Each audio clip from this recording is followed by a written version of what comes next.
السلام عليكم ورحمة الله وبركاته. الحمد لله رب العالمين والعاقبة للمتقين ولا عدوان إلا على الظالمين. الحمد لله الذي هدانا لهذا وما كنا لنهتدي لولا أن هدانا الله. الحمد لله وكفى والصلاة والسلام على رسول الله المجتبى نبينا محمد وعلى آله وأصحابه أهل الصدق والوفاء. قال الله تعالى في كتابه الكريم: أعوذ بالله من الشيطان الرجيم، بسم الله الرحمن الرحيم. يا أيها الذين آمنوا اتقوا الله وقولوا قولا سديدا يصلح لكم أعمالكم ويغفر لكم ذنوبكم ومن يطع الله ورسوله فقد فاز فوزا عظيما. سبحانك لا علم لنا إلا ما علمتنا إنك أنت العليم الحكيم. اللهم علمنا ما ينفعنا وانفعنا بما علمتنا وزدنا علما يا رب العالمين. أما بعد. Khatul iman, kaum muslimin dan muslimat, saudaraku hamba-hamba Allah Subhanahu wa taala, jamaah salat subuh yang semoga senantiasa dirahmati, diberkahi, dimuliakan dan dijaga oleh Allah Subhanahu wa taala. Puji syukur senantiasa kita hadirkan kepada Allah Rabbul Izzati wal Jalal. Sampai saat ini alhamdulillah masih melimpah ruahkan beragam nikmat kepada kita. Dengannya kembali kita bisa hadir di pagi hari yang barakah ini, di tempat yang mulia, tempat yang kita cintai, tempat yang diberkahi oleh Allah Subhanahu wa taala. Fi baitin min buyutillah. Dalam rangka tentu saja yang pertama adalah untuk menunaikan kewajiban kita selaku hamba-hamba Allah, dan selanjutnya sejenak kita duduk di sini untuk saling menasihati, nasihat-menasihati, saling mengingatkan, saling menguatkan insya-Allah, dan tidak kalah penting tentu saja untuk bertafaqquh fid din. Mudah-mudahan apa yang telah kita niatkan, kita lakukan, diterima oleh Allah, dicatat sebagai amal salih, pemberat timbangan kebaikan kita kelak, dan dengannya semoga Allah Subhanahu wa taala memudahkan langkah kita menuju jannahnya. Amin ya rabbal alamin. Salawat teriring salam semoga tetap tercurah limpahkan kepada manusia terbaik, teladan sepanjang zaman, Nabiur Rahmah, qudwah hasanah kita, Nabi besar Muhammad sallallahu alaihi wa alihi wasallam, serta istri, keluarga, sahabat dan pengikut beliau hingga akhir zaman insyaallah taala. Khatul iman hafizakumullah. Kajian kita pada pagi hari ini akan masuk pada hadis yang berikutnya dari apa yang telah kita bahas pada pertemuan sebelumnya, yaitu hadis yang ke-31 tentang anjuran untuk zuhud. Saya akan bacakan hadisnya, kemudian nanti kita akan baca bersama-sama insyaallah taala. Bismillahirrahmanirrahim. Qala al-muallif rahimahullahu taala wa nafa'ana Allah bihi wa iyyakum bima fihi min al-ayati wa dhikril hakim. Qala wa an Sahl ibn Sa'd as-Sa'idi radhiyallahu anhu qala jaa'a rajulun ila an-nabiy sallallahu alayhi wa sallam faqala ya Rasulullah dullani ala amalin idza amiltuhu ahabbani Allah wa ahabbani an-nas. Faqala izhad fid dunya yuhibbuka Allah wazhad fima 'indan nas yuhibbuka an-nas. Hadithun hasanun rawahu Ibnu Majah wa ghairuhu bi asanida hasanah. Baik, kita baca. Bismillahirrahmanirrahim. An Sahl ibn Sa'd as-Sa'idi radhiyallahu anhu qala jaa'a rajulun ila an-nabiy sallallahu alayhi wa sallam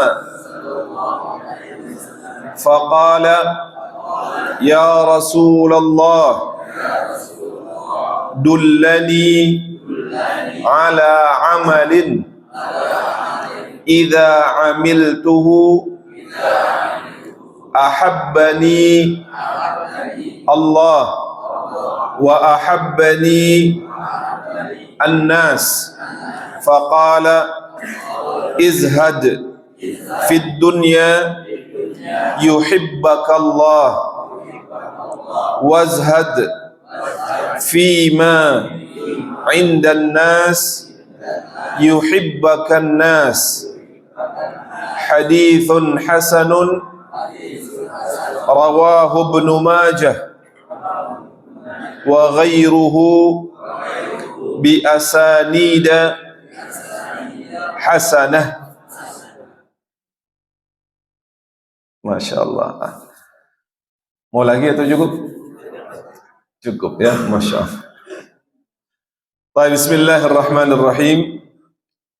Hadis ini adalah hadis yang ke-31 dari 40-an hadis yang dikumpulkan oleh Imam An-Nawawi rahimahullahu taala, yang kita sebut dengan Al-Arba'in An-Nawawiyah. Kata Imam Ibnu Abdul Bar, hadis ke-31 ini adalah satu di antara 4 pondasi yang hendaknya diketahui di dalam al-Islam. Yang pertama, kata beliau, hadis yang berkenaan dengan innamal a'malu binniyat. Yang kedua adalah hadis yang berkenaan dengan innal halala bayyinun. Hadis yang pertama berkenaan dengan niat, segala sesuatu itu tergantung pada niatnya. Ini wajib diketahui oleh seorang muslim agar dia melandasi setiap amalnya dengan niat yang benar semata-mata karena Allah. Yang kedua, pondasinya adalah dari Nu'man ibnu Bashir, juga terdapat di dalam hadis Arba'in An-Nawawiyah. Itu tentang apa? Innal halala bayyinun wa innal harama bayyinun wa bainahuma umurun mushtabihat. Sesungguhnya yang halal di dalam al-Islam ini telah jelas, dan yang haram di dalam al-Islam ini telah jelas. Dan di antara keduanya ada perkara-perkara yang abu-abu, yang samar, yang disebut dengan apa Pak Ibu? Syubhat. Maka hendaknya perkara yang abu-abu ini kita tinggalkan. Ini pondasi yang kedua, agar di dalam bermuamalah kita mengetahui mana yang halal dan yang itu yang kita ambil, yang itu yang kita makan, yang itu kemudian yang kita gunakan. Dan yang haram telah jelas dalam al-Islam. Hal itulah yang kita tinggalkan, kita tidak konsumsi, tidak kita gunakan. Adapun perkara yang terletak di antara keduanya dan masih samar, maka panduan Rasulullah lebih baik untuk meninggalkannya. Kenapa? Karena itu lebih menjaga kehormatan kita dan juga lebih menjaga agama kita. Pondasi yang ketiga, kata Imam Ibnu Abdul Bar, adalah hadis yang berkenaan dengan min husni islamil mar'i tarkuhu ma la ya'ni. Di antara kebaikan keislaman seseorang adalah dia meninggalkan apa-apa yang tidak bermanfaat untuknya. Maka seorang muslim dia fokus terhadap tujuan hidupnya, yaitu mengejar akhirat Allah, beribadah kepada Allah. Apa-apa yang tidak memberikan manfaat kepadanya dia tinggalkan. Tidak kepo dengan urusan orang lain, tidak kepo dengan kebahagiaan orang lain, tapi dia fokus terhadap tujuan hidupnya. Itu pondasi yang harus dimiliki oleh seorang muslim. Dan yang keempat, kata Imam Ibnu Abdul Bar, adalah hadis ini.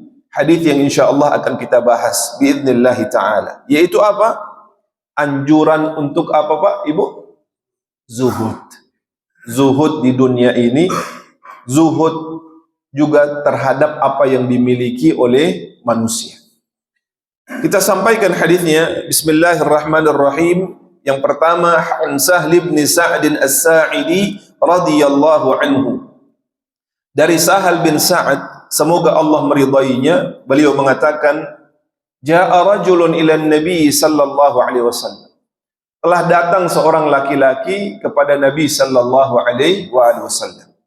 Faqala, maka dia pun berkata, Ya Rasulullah, wahai Rasulullah, dullani ala amalin, tunjukkan kepadaku tentang sebuah amalan, idza amiltuhu ahabbani Allah, yang apabila amalan itu aku lakukan, maka ahabbani Allah, Allah akan cinta kepadaku. Wa ahabbani an-nas, dan manusia juga akan cinta kepadaku. Jadi dia ingin dengan amalan tersebut Allah mencintainya, dan amalan tersebut juga manusia mencintainya.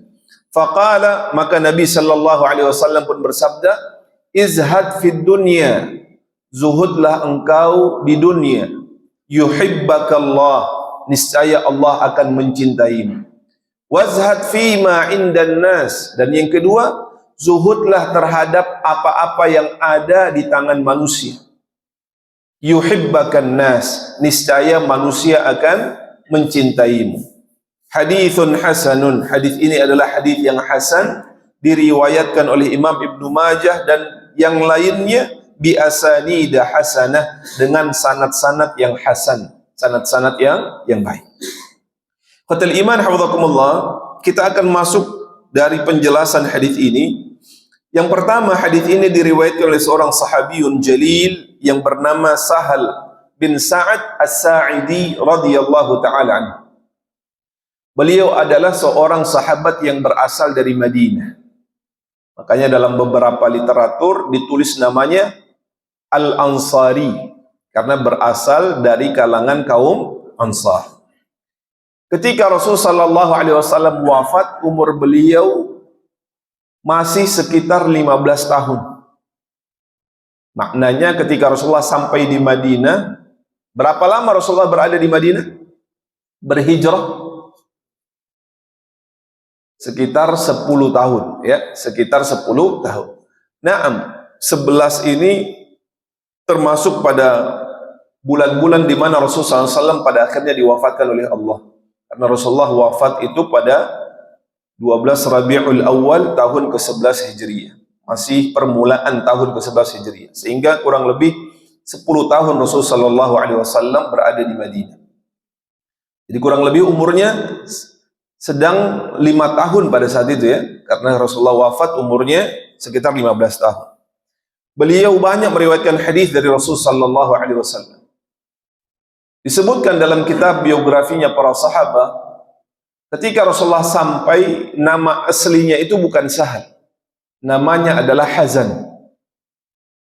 Sahal artinya mudah. Adapun Hazan artinya sedih. Dan Rasulullah SAW kemudian mengganti namanya. Agar apa? Agar kemudian ada sebuah optimisme dari sebuah nama. Maka tidak selalu benar istilah apalah arti sebuah nama. Di dalam al-Islam ada panduan di dalam memberikan nama, karena nama itu adalah doa. Maka Rasulullah SAW menuntun kita, khususnya sebagai orang tua, ketika memberikan nama kepada anak, pilihlah nama-nama yang baik. Kenapa? Yang pertama, karena nama itu doa. Kita memanggilnya dengan sebutan tersebut dengan maksud mudah-mudahan panggilan itu akan terpatri dalam kepribadiannya. Maka Rasulullah kemudian menggantinya yang tadinya Hazan, sedih, dengan nama apa Pak? Sahal. Orang yang mudah dalam beramal, mudah dalam beragama, mudah dalam melakukan kebaikan, dan seterusnya. Sebagai tafaul, optimisme dari memberikan sebuah nama. Sehingga ikhwatal iman hafizakumullah, dalam al-Islam nama itu penting. Di samping nama itu juga kemudian akan dipanggil nanti sampai di akhirat Allah Subhanahu wa taala. Maka kita diperintahkan, dianjurkan, dituntunkan untuk memilih nama-nama yang baik. Agar kelak ketika nama itu sampai di akhirat dipanggil, maka nama itu adalah nama yang kemudian membawa kebaikan kepada kita insyaallah taala. Di sisi yang lain ikhwatal iman, nama bagi Rasul sallallahu alaihi wasallam itu juga berpengaruh. Ketika Rasulullah akan mengutus utusannya, maka Rasulullah kemudian mengumumkan kepada para sahabat, siapa yang bersedia untuk aku utus membawa satu misi, mengemban sebuah misi. Lalu ada 2 sahabat yang mengangkat tangan. Ketika keduanya mengangkat tangan, Rasulullah suruh perintahkan berdiri. Siapa namamu? yang satu menyebutkan namanya, yang satu menyebutkan namanya juga. Ternyata Rasulullah memilih yang namanya memiliki arti yang baik. Bukan tentang kualifikasi pada saat itu, tapi ternyata peran dari nama itu juga dipertimbangkan oleh Rasul sallallahu alaihi wasallam. Dan banyak di antara sahabat juga yang lain yang ketika memiliki nama yang kurang baik itu diganti oleh Rasul sallallahu alaihi wasallam. Salah satunya adalah Sahal bin Sa'ad As-Sa'idi radhiyallahu taala anhu. Beliau disebutkan ikhwatal iman meriwayatkan kurang lebih sekitar 188 hadis dari Rasulullah sallallahu alaihi wasallam. 28 hadis disepakati kesahihannya oleh Imam Bukhari, Imam Muslim, dan riwayat Bukhari saja ada 11 dan yang lainnya kemudian diriwayatkan oleh perawi-perawi yang lain. Beliau radhiyallahu taala anhu diwafatkan oleh Allah Subhanahu wa taala di kota Madinah pada umur yang cukup, ya, bisa katakan tua, ya.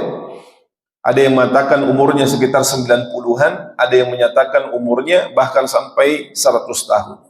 Beliau meninggal ada yang mengatakan pada tahun ke-88 Hijriah dan ada yang mengatakan meninggalnya pada tahun ke-91 Hijriah. Di mana wafatnya? Di kota Madinah radhiyallahu taala. Qatal iman hafizakumullah. Hadis ini adalah hadis yang azim, hadis yang agung, yang hendaknya setiap muslim mengetahuinya. Datang seorang sahabat kepada Rasul sallallahu alaihi wasallam, kata Sa'ad atau Sahal bin Sa'ad As-Sa'idi. Disebutkan rajul, kata para ulama hadis, karena namanya atau sosok dari sahabat ini majhul, tidak diketahui.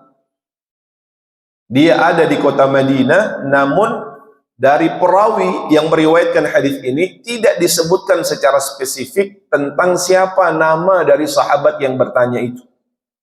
Dan ini kata Imam Ibnu Hajar Al-Asqalani, la yadur, dia tidak memudaratkan tentang periwayatan hadis. Kenapa?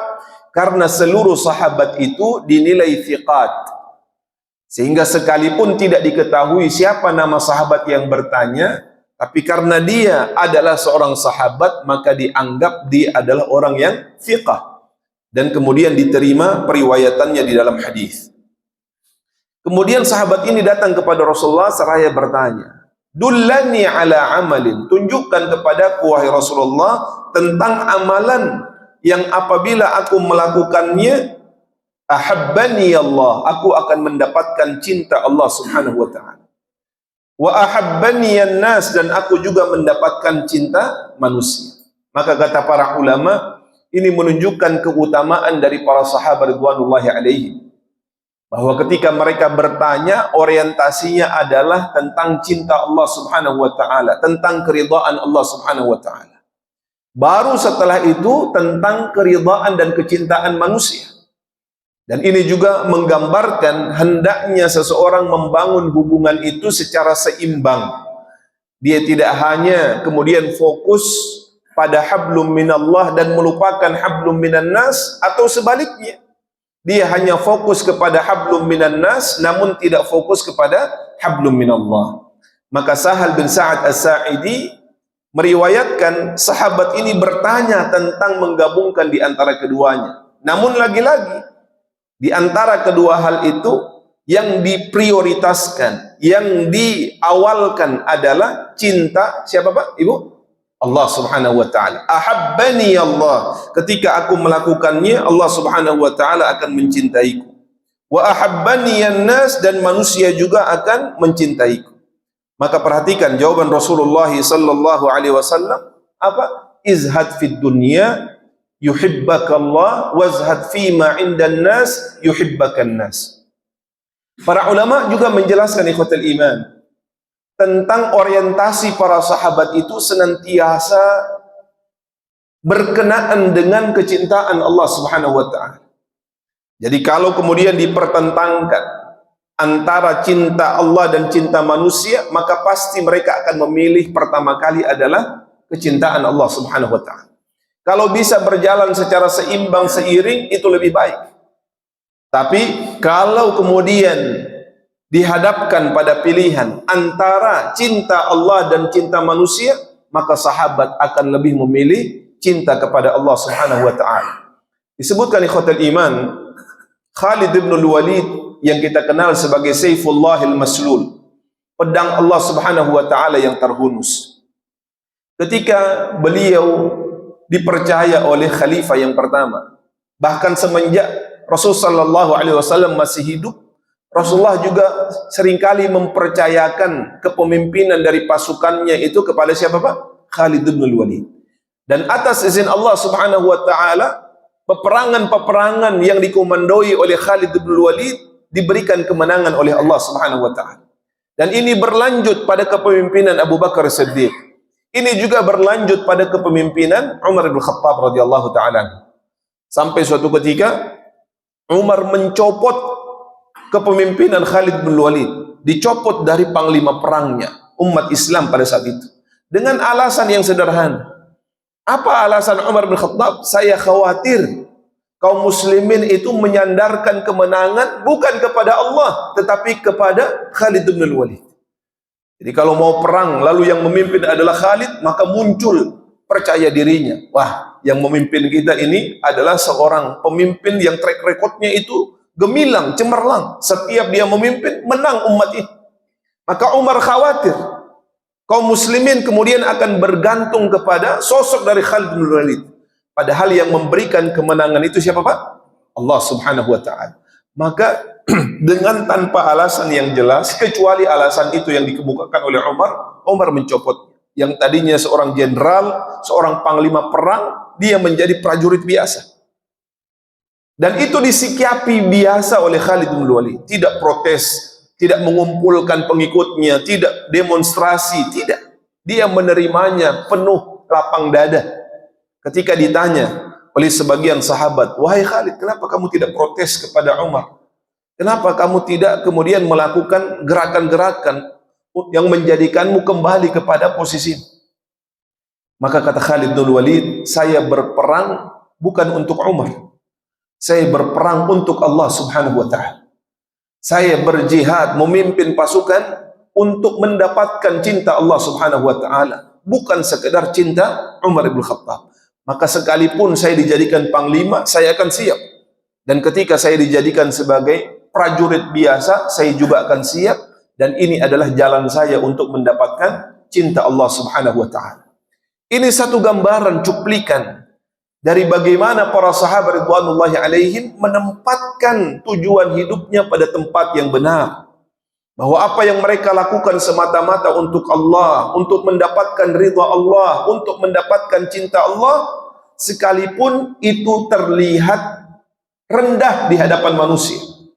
Dan ketika mereka dihadapkan pada pilihan antara cinta kepada Allah dan cinta kepada jabatan, kepada harta, pada kedudukan, pada tempat yang diidam-idamkan oleh manusia, namun mengalahkan cinta kepada Allah, menghilangkan cinta Allah Subhanahu wa ta'ala kepada mereka, niscaya mereka akan lebih memilih cinta Allah Subhanahu tabaraka wa ta'ala.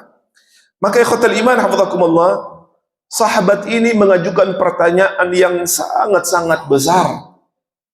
Bukan saja bermanfaat untuk dirinya, tapi seluruh umat ini.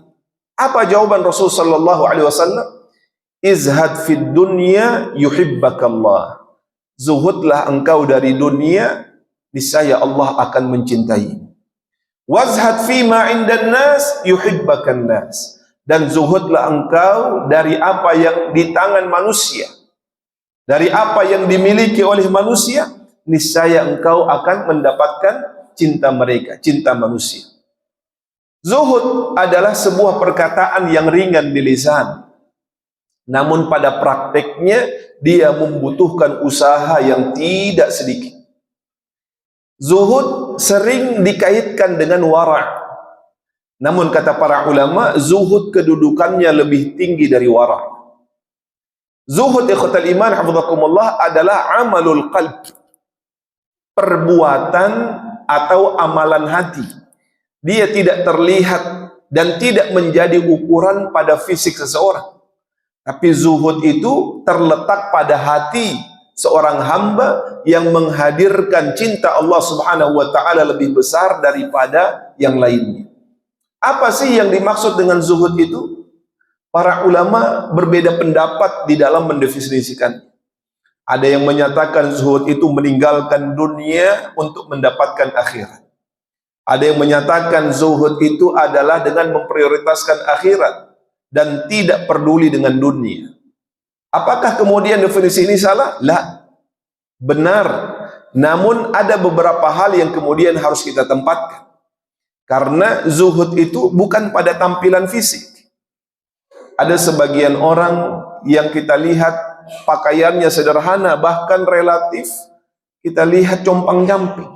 Tapi apakah bermakna pakaian itu menunjukkan kezuhudannya? Belum tentu.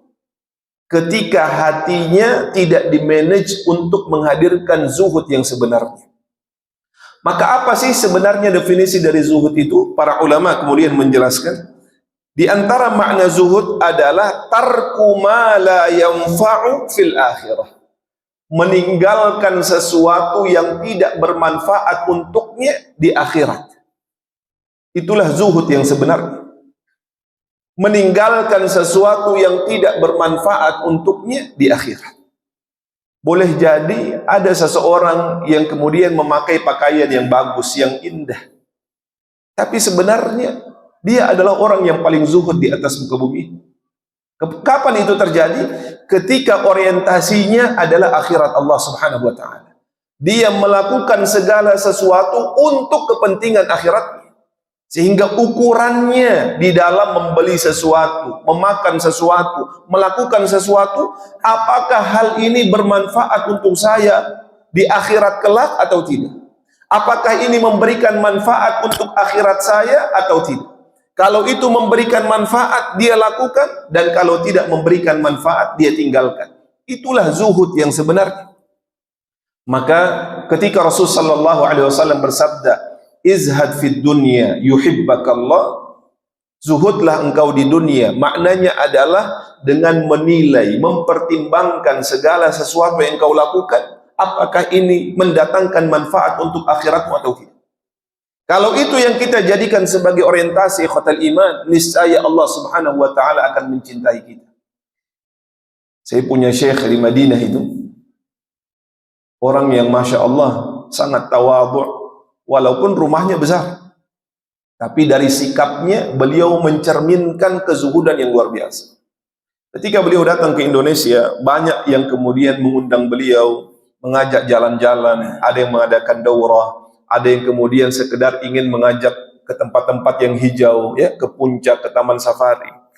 Namun setiap kali kemudian beliau diajak melakukan sesuatu, mengadakan sesuatu, mengunjungi sesuatu, pertanyaan beliau hanya satu saja. Apa pertanyaan beliau? Kamu ngajak saya ini ada manfaatnya untuk akhirat saya atau tidak? Itu pertanyaannya saja. Gak ada yang lain. Padahal hanya sekedar diajak makan, diajak tamasya begitu ya, jalan-jalan dan berlibur tamasya, sesuatu yang dibolehkan dalam al-Islam, perkara yang mubah.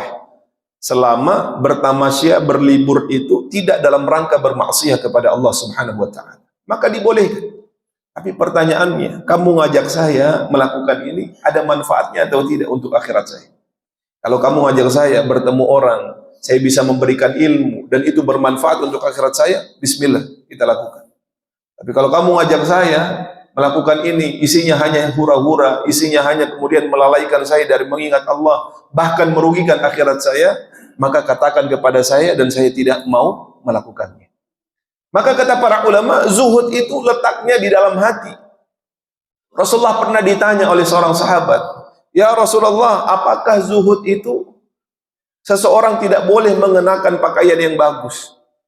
Karena sesungguhnya ada orang yang ingin mengenakan pakaian yang bagus, dia punya kendaraan yang bagus dan lain sebagainya. Maka apa kata Rasulullah SAW? Innallaha jamilun yuhibbul jamal. Allah itu maha indah dan Allah mencintai keindahan. Ketika dia mengenakan pakaian yang bagus untuk beribadah kepada Allah, untuk mengekspresikan kecintaannya kepada Allah, sesungguhnya dia sedang zuhud. Dan di sisi yang lain ada orang yang kemudian pakaiannya sangat sederhana, cenderung kita katakan compang-camping, tapi ketika orientasi dalam hatinya adalah saya pakai pakaian ini untuk apa? Dikasihani oleh orang. Saya meminta-minta agar orang yang memberikan itu lebih banyak memberi daripada yang lain, maka dia tidak dikatakan zuhud.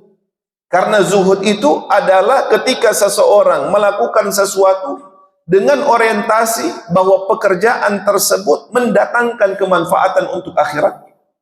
Ketika dia menganggap bahwa perbuatan tersebut tidak memberikan manfaat, niscaya dia akan meninggalkannya.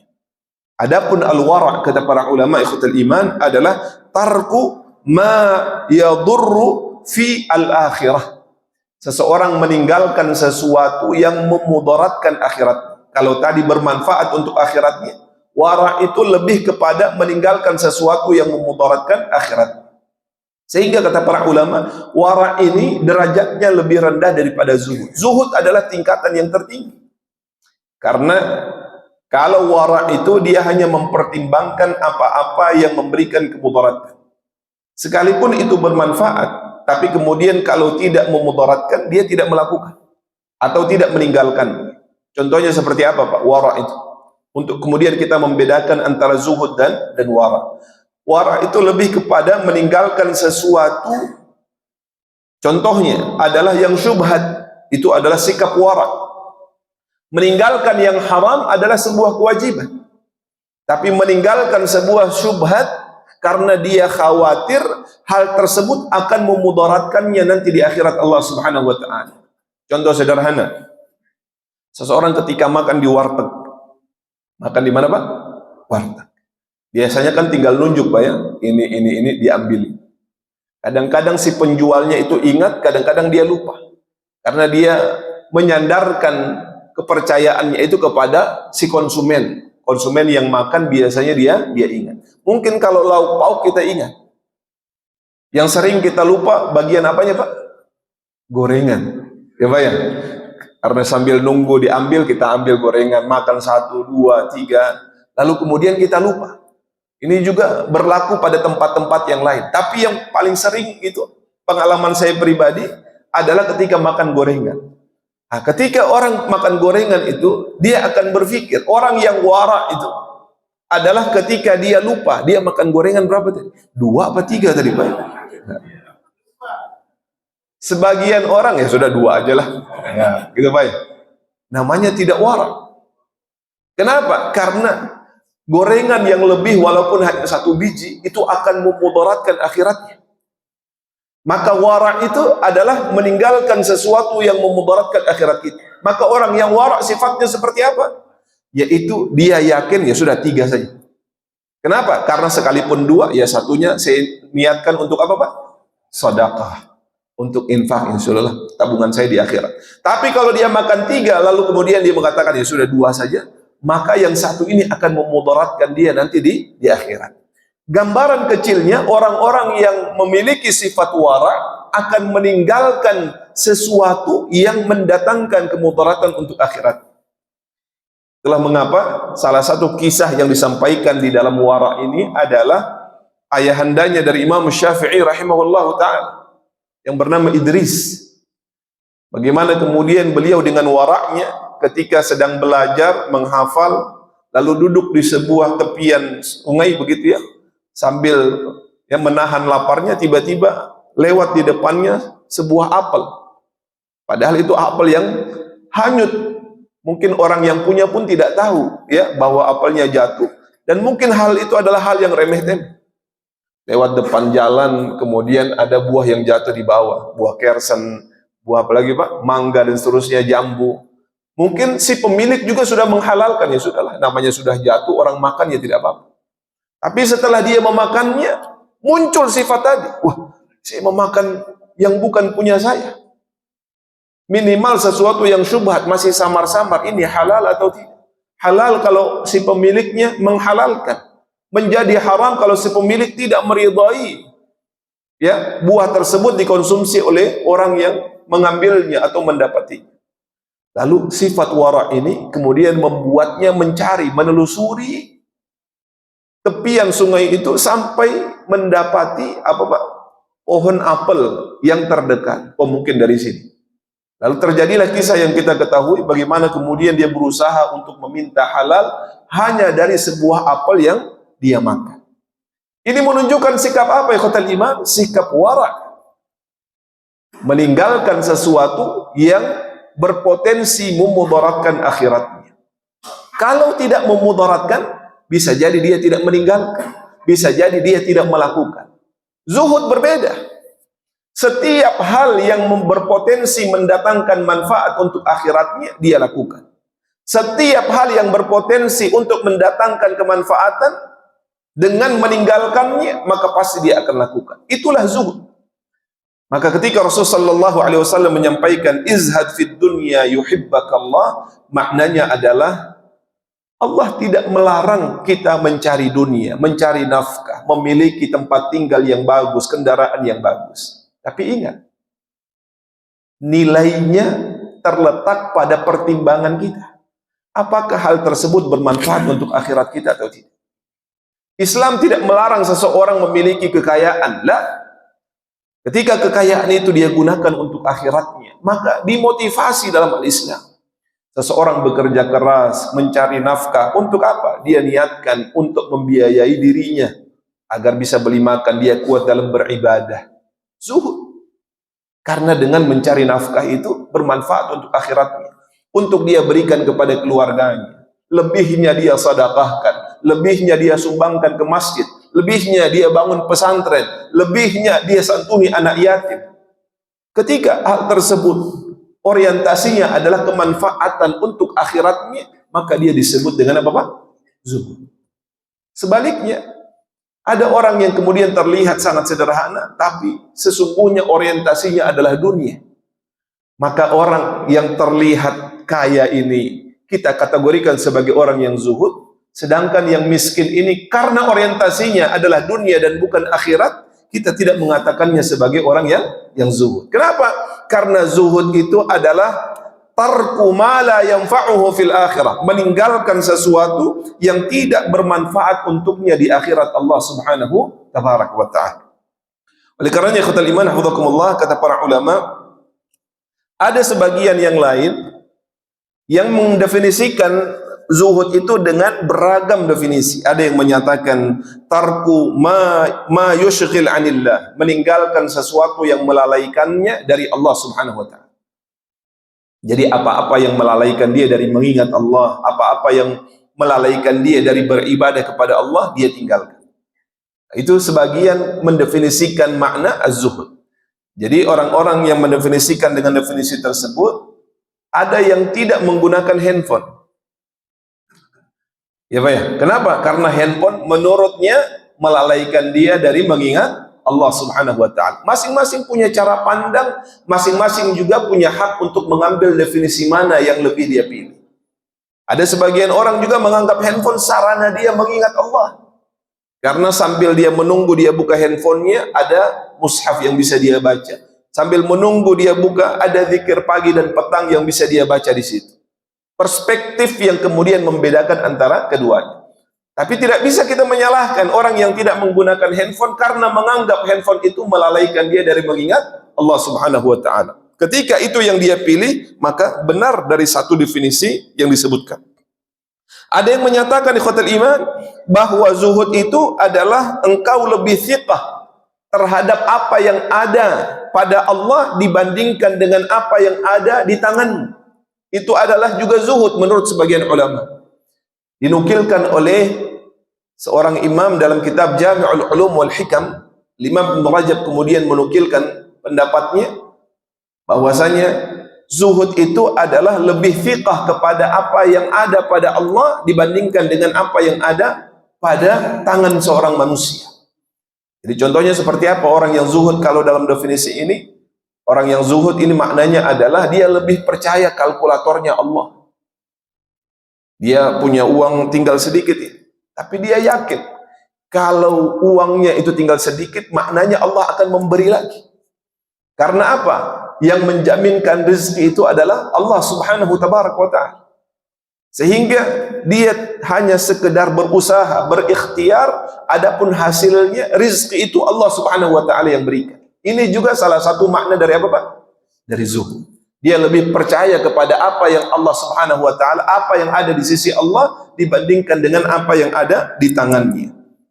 Sebagian ulama mengartikan juga bahwa zuhud itu adalah pahala yang engkau harapkan dari musibah yang menimpamu. Sehingga dia menganggap kalau kemudian Allah memberikan musibah, Allah sedang menyiapkan pahala untuknya. Lebih dari jika musibah tidak menimpamu. Melebihi kalau Allah kemudian tidak memberikan musibah kepadanya. Sehingga dalam definisi ini ada yang menganggap Allah kemudian ingin memberikan hikmah, walillahil hikmah balighah, dan Allah itu memiliki hikmah yang sangat dalam.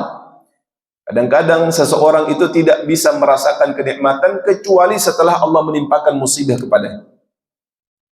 Dia tidak bisa, atau sebelumnya belum bisa merasakan menikmati nikmat kesehatan kecuali setelah Allah Subhanahu wa taala berikan sakit. Ketika sakit, Masya Allah, ya Allah kembalikan kesehatan saya. Nanti kalau saya sehat, saya akan melakukan ini dan itu. Dan ketika Allah berikan kesehatan, dia benar-benar kemudian menjaga kesehatan tersebut, meyakini bahwa kesehatan itu nikmat besar yang Allah berikan. Sehingga dari musibah itulah dia meyakini ada hikmah-hikmah besar yang Allah Subhanahu wa taala ingin sampaikan kepadanya. Itulah zuhud menurut sebagian ulama. Meyakini bahwa pahala yang besar itu terletak pada musibah yang Allah Subhanahu wa taala berikan. Sehingga ketika Allah menimpakan kepadanya musibah, dia tidak berkeluh kesah, tapi kemudian dia senantiasa mengambil pelajaran dari apa yang Allah Subhanahu wa taala timpakan. Dan masih banyak lagi definisi-definisi yang lain tentang zuhud. Namun kata muallif rahimahullahu taala, pendapat yang paling bisa mewakili seluruhnya adalah pendapatnya Imam Ibnu Qayyim al-Jauziyah rahimahullahu taala yang menyatakan bahwa zuhud itu adalah tarku ma la yanfa'uhu fil akhir, meninggalkan apa-apa yang tidak memberikan manfaat untuknya di akhirat Allah Subhanahu wa taala. Kalau ini kita terapkan ikhwatal iman, niscaya kita akan menjadi orang yang bersyukur kepada Allah Subhanahu wa taala. Ketika kita melakukan sesuatu, ukurannya adalah kemanfaatan untuk akhirat kita. Dalam menikah, dalam bekerja, dalam membeli sesuatu, dalam mengumpulkan sesuatu. Terkadang seseorang banyak memiliki angan-angan yang panjang, banyak berkhayal, membanding-bandingkan, karena orientasi ini tidak ada di dalam pikirannya. Sifat ini tidak dia tumbuhkan di dalam hatinya. Karena sifat manusia mencintai harta. Yang kata Allah Subhanahu wa taala, alladzi jama'a malahu wa 'addadah. Manusia itu senangnya apa? Mengumpulkan harta dan menghitung-hitung. Nah, karena kesenangannya itu, dia tidak memiliki filter yang kita sebut dengan zuhud tadi. Kalau seseorang beriman, mempelajari al-Islam dan mengetahui tentang keutamaan az-zuhud, maka di dalam mencari nafkah dia memiliki filter tersebut. Dia berusaha mencari nafkah, mengumpulkan harta, tapi orientasinya apakah ini bermanfaat untuk akhirat saya atau tidak. Kalau itu bermanfaat maka akan dia lakukan, kalau tidak bermanfaat maka akan dia tinggalkan. Sebagian orang yang tidak memiliki filter ini, dia akan menabrak seluruh nilai-nilai tersebut. Yang penting cuan, yang penting untung, yang penting saya banyak dapat harta. Mau orang lain susah, orang lain menderita, maka yang dia lakukan adalah menzalimi orang lain, mengambil hak orang lain, dan seterusnya. Kenapa? Karena dia tidak mempertimbangkan hal itu bermanfaat atau tidak untuk akhirat. Namun, kalau kezuhudan ini hadir dalam hatinya, maka sesungguhnya yang dia kumpulkan hanya yang benar-benar memberikan manfaat untuknya di akhirat Allah Subhanahu wa ta'ala. Apa saja sih yang bisa kita lakukan untuk menumbuhkan nilai zuhud di dalam hati kita? Yang pertama kata para ulama adalah sadar bahwa umur kita ini terbatas. Umur kita ini telah ditentukan oleh Allah Subhanahu wa taala. Dan tidak ada seorang pun di antara kita yang mengetahui kapan umur kita itu berakhir. Kalau kita menyadari umur kita terbatas, yang kata Rasulullah, a'maru ummati ma baina 60 ila 70, maka tentu saja prioritas kita di dalam melakukan segala sesuatu adalah akhirat. Karena kita khawatir, kita takut ketika kita melakukan sesuatu yang tidak bermanfaat lalu kita mati, maka tentu saja itu akan menambah ya persoalan-persoalan yang akan kita temui di akhirat Allah Subhanahu wa taala. Para ulama juga menyebutkan ikhwatal iman, menumbuhkan sifat zuhud itu dengan menghadirkan pemahaman bahwa semakin banyak harta yang kita kumpulkan itu akan menambah pertanyaan-pertanyaan Allah Subhanahu wa taala di akhirat nanti. Proses hisabnya akan semakin lama. Sehingga sebagian ulama tidak melarang seseorang kemudian untuk mengumpulkan harta selama dia mengetahui apa yang akan dia jawab ketika Allah Subhanahu wa taala bertanya. Kita tidak dilarang untuk memiliki rumah lebih dari satu. Silakan memiliki kendaraan lebih dari satu, selama kendaraan itu bermanfaat untuk akhirat kita. Kita punya rumah satu, alhamdulillah sudah bisa mencukupi untuk keluarga kita, untuk anak-anak kita. Kita mau bangun lagi satu, pertanyaannya, bangun lagi satu itu bermanfaat atau tidak? Nanti hisabnya seperti apa di akhirat Allah Subhanahu wa taala? Saya mau bangun untuk menampung anak-anak yatim, silahkan lakukan. Karena itu akan mengalirkan pahala dan memberikan manfaat. Saya ingin bangun satu lagi, Ustaz, nanti saya akan buatkan rumah Quran di sana. Silahkan lakukan. Karena itu akan memberikan manfaat. Saya tambah mobil lagi, Ustaz, agar apa? Nanti kalau ada tamu bisa saya jamu, Ustaz. Jadi kalau satu saja, saya dan keluarga saja sudah full. Nanti tamunya bagaimana? Beli lagi mobil. Karena itu akan memberikan manfaat. Kenapa? Karena ada nilai-nilai yang ingin dia dapatkan dari harta tersebut. Tapi kalau hanya sekedar ikhwatal iman, gaya-gayaan, flexing, ingin pamer, berlomba-lomba di dalam mengumpulkan harta, maka Allah Subhanahu wa taala sudah mengingatkan, alhaakumut takatsur. Sesungguhnya berlomba-lomba, banyak-banyakan itu telah melalaikan kalian. Melalaikan kalian dari mengingat Allah, melalaikan kalian dari akhirat Allah Subhanahu wa taala. Lihat tetangga punya ini, ingin punya ini. Lihat rekan rival bisnis punya ini, ingin juga memiliki ini, dan seterusnya. Maka tersibukkan dirinya dari berlomba-lomba mengumpulkan ini dan itu. Habis waktunya untuk apa? Mengejar benda-benda yang ingin dia koleksi, yang mungkin tidak bermanfaat. Berapa banyak sih rumah yang bisa dia tempati? Rumahnya ada 10, paling yang dia pakai 1, maksimal 2. Yang lain dia harus membayar orang untuk menjaganya, untuk kemudian merawatnya. Tidak sedikit yang terbengkalai dan lain sebagainya. Habis umurnya untuk mencari mobil-mobil ini dan itu, klasik dan lain sebagainya. Kalau dia tetap dengan tujuan ikhwatal iman untuk menyenangkan dirinya, untuk kemudian memberikan kemaslahatan, mungkin ada manfaat.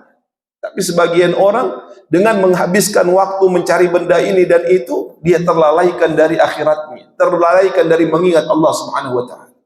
Padahal umur kita itu terbatas dan hisab itu adalah sebuah kepastian. Semakin banyak sesuatu kita kumpulkan, namun tidak kita gunakan, semakin berat hisab kita di akhirat Allah Subhanahu wa taala. Ibu-ibu ingin membeli pakaian yang baru, silahkan dengan tujuan yang jelas. Kenapa saya beli, Ustaz? Untuk menyenangkan suami saya. Silahkan beli, karena itu akan bermanfaat untuk akhirat ibu-ibu. Tapi kalau itu kemudian hanya sekedar untuk memenuhi rak-rak yang ada di dalam lemari, untuk kemudian memenuhi kamar dan lain sebagainya, dan tidak digunakan, maka itu akan memperberat hisab di akhirat Allah Subhanahu wa taala.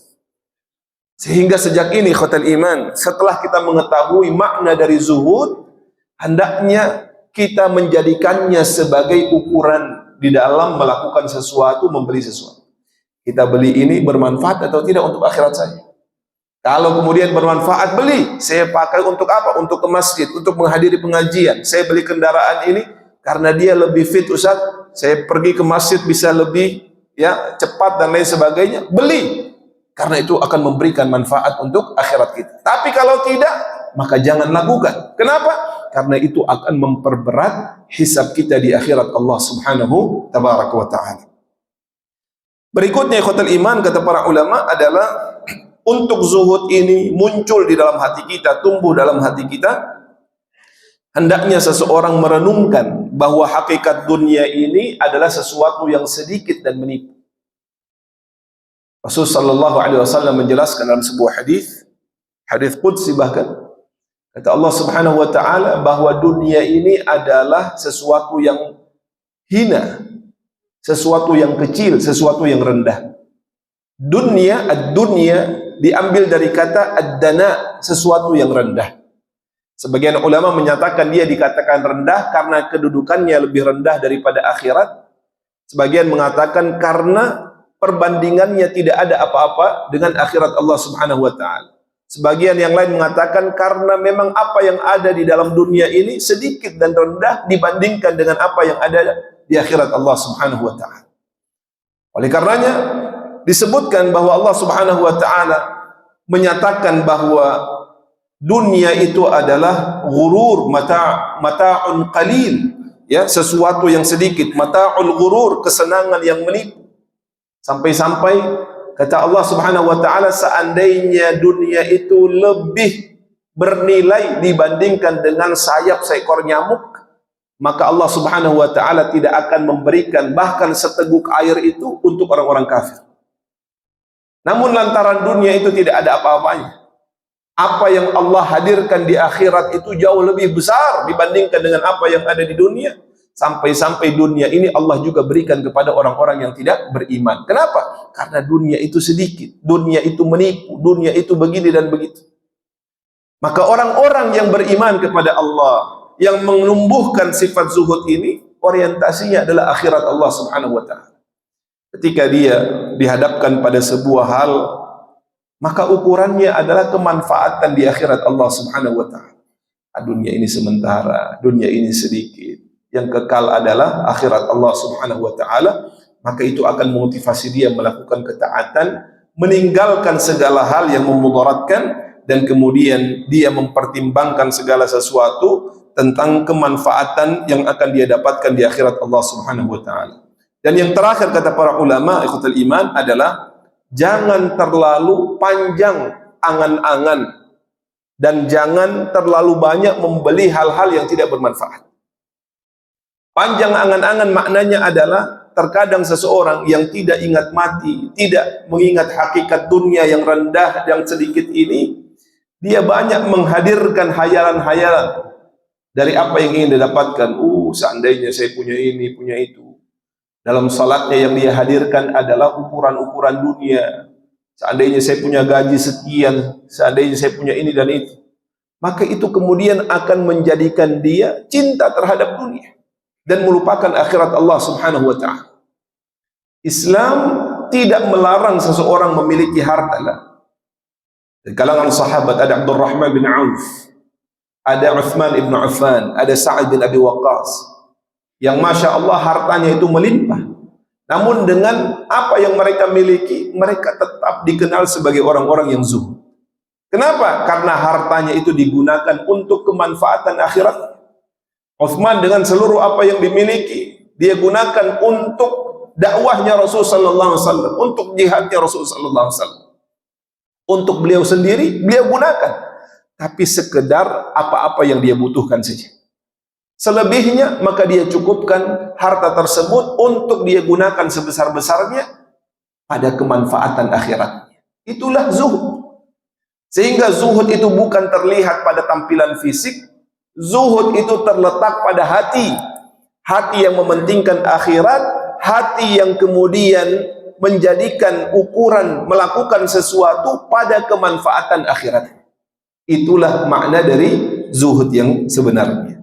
Dan yang terakhir kata muallif di sini, jangan terlalu banyak membeli barang-barang yang mewah, barang-barang yang tidak kemudian bermanfaat untuknya. Beli 1, 2 cukup. Mau beli sampai 3, 5, 10 untuk apa ya ikhwatul iman? Mubadzir. Dan juga kemudian yang terberat itu adalah dia akan menyulitkan proses hisab kita di akhirat Allah Subhanahu wa taala. Maka belilah seperlunya, belilah secukupnya, pakai, gunakan untuk kepentingan akhirat kita, dan mudah-mudahan Allah Subhanahu wa taala akan memudahkan segala urusan kita dan menyampaikan kita sampai di akhirat Allah Subhanahu wa taala. Adapun kata Rasul sallallahu alaihi wasallam, wazhad fima 'indan nas, dan zuhudlah engkau terhadap apa yang ada di tangan manusia, Maknanya adalah yang pertama, jangan meminta-minta kepada manusia. Jangan berharap kepada manusia. Jangan ingin mendapatkan apa yang dimiliki oleh manusia yang lain. Tapi mintalah kepada Allah, berharaplah kepada Allah, berkeinginanlah terhadap apa yang Allah Subhanahu wa taala janjikan. Karena manusia itu, Bapak dan Ibu sekalian, berbeda dengan Allah Subhanahu wa taala. Laisa kamitslihi syai'. Kalau kita bergantung kepada manusia, maka pasti kita akan kecewa. Dan manusia juga akan tidak senang dengan kita. Itu orang kaya dan dikenal sebagai dermawan. Kali pertama kita datang masih senyum. Sini Pak, silahkan. Ada perlu apa? Oh, saya butuh ini. Diberikan sambil senyum. Datang kedua kali, senyumnya lebih minimalis gitu ya. Nah, tadinya lebar senyum, ini sedikit saja senyumnya. Datang ketiga sudah berubah, hilang senyum. Apalagi keempat, kelima sudah ditutup pintunya. Kalau orang itu datang, jangan dibukain lagi. Kalau seseorang meminta, berharap kepada siapa Pak? Manusia. Tapi kalau kita mintanya kepada Allah, semakin kita meminta, semakin Allah senang. Semakin kita memohon, semakin Allah cinta dengan kita. Kenapa? Karena Allah Ghani, Allah Maha Kaya, Allah Maha Memberi, Allah Maha menjawab apa yang kita minta. Dengan kita meminta kepada Allah, Allah yang akan menggerakkan hati-hati manusia itu untuk membantu kita. Tapi kalau kita bergantungnya, berharap kepada manusia, maka yang adalah apa Pak? Kekecewaan. Makna yang kedua dari hadis ini, ikhwatul iman, wazhad fima indan nas, adalah anjuran untuk memiliki sifat qanaah terhadap apa yang Allah Subhanahu wa taala karuniakan. Zuhud dari apa-apa yang ada di manusia adalah dengan tidak berangan-angan, tidak membanding-bandingkan apa yang kita miliki dengan apa yang dimiliki oleh orang lain. Sehingga orang yang zuhud terhadap apa yang dimiliki oleh manusia, dia tidak terlalaikan, tidak kemudian terpecah konsentrasinya dengan apa-apa yang dimiliki oleh tetangganya, oleh temannya. Tapi yang dia fokuskan adalah apa yang Allah Subhanahu wa taala berikan pada dirinya. Kenapa demikian, ikhwatul iman? Karena sesungguhnya itulah yang akan mendatangkan kebahagiaan. Lebih daripada itu, hal tersebut akan mendatangkan cinta manusia. Bapak dan Ibu sekalian, saya mau tanya, kalau ada orang yang sering datang ke rumah kita, minta bantuan, kita senang atau tidak Pak?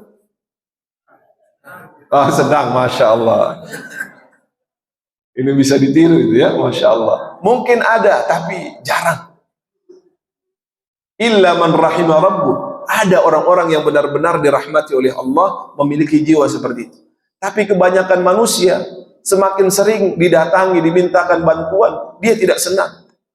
Kalau ketemu melengos jadinya, ada si fulan nanti kalau ketemu tiba-tiba minjem duit lagi ya, tiba-tiba minta bantuan lagi. Akhirnya tidak disenangi oleh manusia. Tapi ketika kita zuhud dari apa yang dimiliki oleh manusia, kita berharap hanya kepada Allah, maka serta-merta manusia itu akan cinta kita. Orang itu Masya Allah ya, hidupnya sederhana, bahkan serba kekurangan, tapi dia menjaga iffahnya, gak pernah dia minta-minta.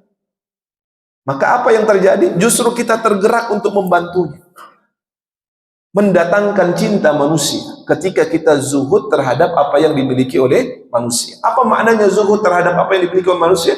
Yang pertama, tidak bergantung kepada mereka, bersandar kepada mereka, meminta kepada mereka. Dan yang kedua maknanya adalah tidak membanding-bandingkan apa yang Allah karuniakan kepada kita dengan apa yang Allah karuniakan kepada mereka. Ketika ini kita hadirkan, insya Allah kita akan bahagia di dunia. Ketika kita hadirkan, maka Allah akan mendatangkan cinta manusia juga kepada kita. Sehingga kata Rasul sallallahu alaihi wasallam, izhad fid dunya, zuhudlah engkau di dunia ini. Izhad fid dunya yuhibbakallah. Apa makna zuhud di dunia?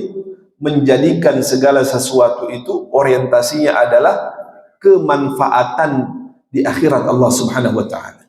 Kalau ini kita lakukan, kata Rasulullah, yuhibbakallah, Allah akan mencintai kita. Dan apa yang lebih dahsyat dari cintanya Allah Subhanahu wa taala? Ketika seorang hamba telah dicintai oleh Allah, dalam hadis yang lain juga dalam Arba'in Nawawi, Allah akan menjadi walinya. Kuntu sam'ahu alladhi yubsiru bihi yasma'u bihi, aku akan menjadi pendengarannya, kata Allah, aku akan menjadi penglihatannya. Dan apabila man adali waliyan faqad adantuhu bil harbi, Allah akan menjadi pelindungnya. Kalau seseorang telah dicintai oleh Allah Subhanahu wa taala, maka lakukanlah untuk mendapatkan cinta Allah. Salah satunya dengan apa, Pak? Berzuhud dari dunia. Wazhad fima indan nas, dan zuhudlah dari apa-apa yang dimiliki oleh manusia. Yuhibbakan nas, maka manusia akan mencintaimu. Inilah kata kunci yang Rasulullah SAW ajarkan. Satu di antara 4 pondasi yang harus difahami dan dilaksanakan oleh seorang muslim agar dia selamat di dunia sampai di akhirat Allah Subhanahu tabaraka wa taala. Terakhir khotul iman, kita baca kembali bersama-sama. Mudah-mudahan kita hafalkan hadis yang pendek namun penuh makna ini, dan semoga kita bisa mengamalkan apa yang Allah Subhanahu wa taala dan Rasulnya turunkan dan syariatkan kepada kita. Bismillahirrahmanirrahim. An Sahal ibni Sa'd As-Sa'idi radhiyallahu anhu qala jaa rajulun ila an-nabiy sallallahu alaihi wasallam faqala ya Rasulullah dullani ala amalin idza amiltuhu ahabbani Allah wa ahabbani an-nas. Faqala izhad fid dunya yuhibbaka Allah wazhad fima 'indan nas yuhibbaka an-nas. Hadithun hasanun rawahu Ibnu Majah wa ghairuhu bi asanida hasanah. Alhamdulillah. Tapi khotul iman, ini yang bisa kita sampaikan. Mudah-mudahan ada manfaatnya. Sudah lebih dari 15 menit dari waktu syuruk. Semoga Allah memberikan ilmu yang bermanfaat dan menjadikan kita minal ladzina yastami'una al-qawla fayattabi'una ahsanah. Kita cukupkan dengan doa majlis. Subhanakallahumma bihamdik asyhadu an la ilaha illa anta astaghfiruka wa atubu ilaik. Aqulu qawli hadha wa astaghfirullah li wa lakum wa li sairil muslimin wal muslimat wa fawqa kulli dhi ilmin alim. Wa sallallahu ala nabiyyina Muhammadin wa ala alihi wa sahbihi wa barik wa sallim. Wa akhiru da'wana alhamdulillahi rabbil alamin. Thumma assalamu alaikum warahmatullahi wabarakatuh.